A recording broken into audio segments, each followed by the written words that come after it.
Yes sir, ನನ್ನ ಹೆಸರು ಗಾಯತ್ರಿ. ನಾನು ಕಾನೂನು ವಿದ್ಯಾರ್ಥಿ.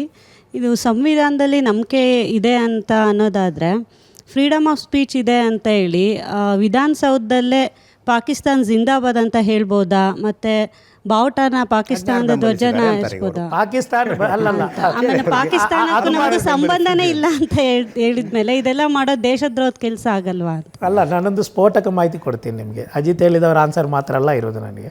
ಅದರಲ್ಲಿ ಒಬ್ಬ ಅರೆಸ್ಟ್ ಆದೊಬ್ಬ ಹುಡುಗ ಇದ್ದ. ಅವನಿಗೆ ನಾನು ಕೇಳಿದೆ, ಯಾಕಪ್ಪ ನೀನು ಪಾಕಿಸ್ತಾನ ಜಿಂದಾಬಾದ್ ಅಂತ? ನಾವು ಕೂಗೇ ಇಲ್ಲ ಸರ್, ಮತ್ತೆ ಯಾಕೆ ನಿಮ್ಗೆ ಅರೆಸ್ಟ್ ಮಾಡಲ್ಲ?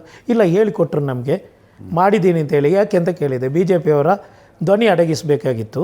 ಯಾಕೆಂದರೆ ಸರ್ಕಾರದ ವಿರುದ್ಧ ಬಿ ಜೆ ಪಿಯವರು ಪ್ರತಿಭಟನೆ ಮಾಡ್ತಾರೆ, ಅದಕ್ಕೆ ನೀವು ಒಪ್ಕೊಳ್ಬೇಕು. ಅದಕ್ಕೆ ನಾವು ಒಪ್ಕೊಂಡೆವು ಅಂತ ಹೇಳ್ತಾನೆ ಒಬ್ಬ ಹುಡುಗ.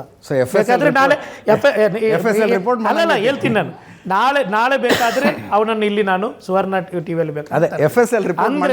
ಅಂದರೆ ಮೇಡಮ್, ಕಾನೂನು ವಿದ್ಯಾರ್ಥಿ ಆಗಿದ್ದೀರಾ, ಎಲ್ಲವೂ ರಾಜಕೀಯ ಪ್ರೇರಿತ.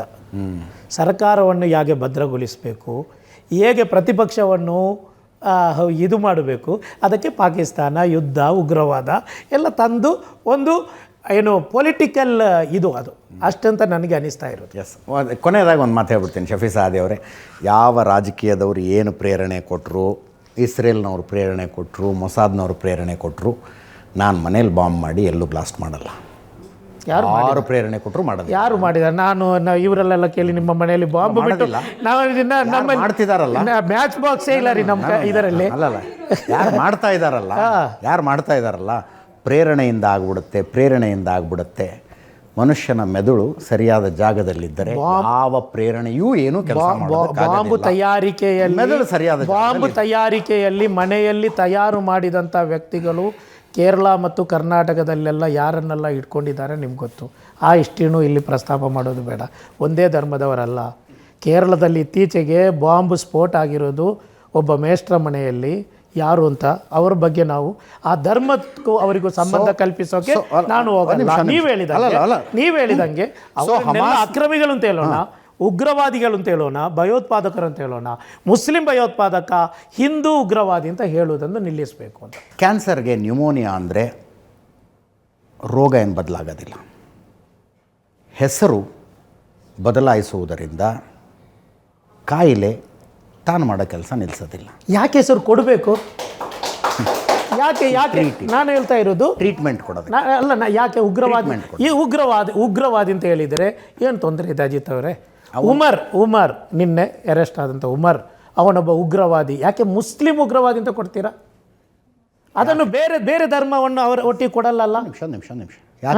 ಯಾಕೆ ಅಂದರೆ ತಮಿಳು ಉಗ್ರಗಾಮಿತನವನ್ನು ಖಲಿಸ್ತಾನಿ ಉಗ್ರಗಾಮಿ. ನಿಮ್ಮ ವಿಶ್ಲೇಷಣೆ ಅವನು ಇಸ್ಲಾಂ ಪ್ರಚಾರಕ್ಕಾಗಿ ಇಸ್ಲಾಮನ್ನು ಉಳಿಸೋಕೆ ನಾನು ಬಾಂಬ್ ಬ್ಲಾಸ್ಟ್ ಮಾಡಿದ್ದೀನಿ ಅಂತ ಉಮರ್ ಹೇಳಿದ್ನ. ಕೇಳಿಸ್ಕೊಳ್ಳಿ.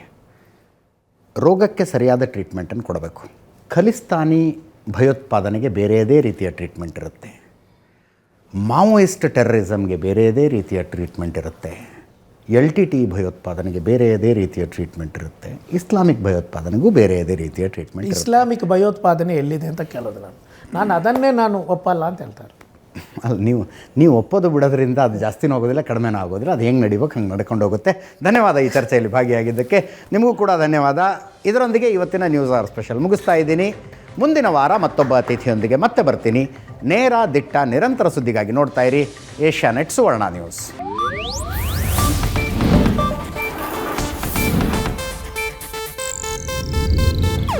ಇದು ಏಷ್ಯಾನೆಟ್ ನ್ಯೂಸ್ ನೆಟ್ವರ್ಕ್ ಪ್ರಸ್ತುತಿ.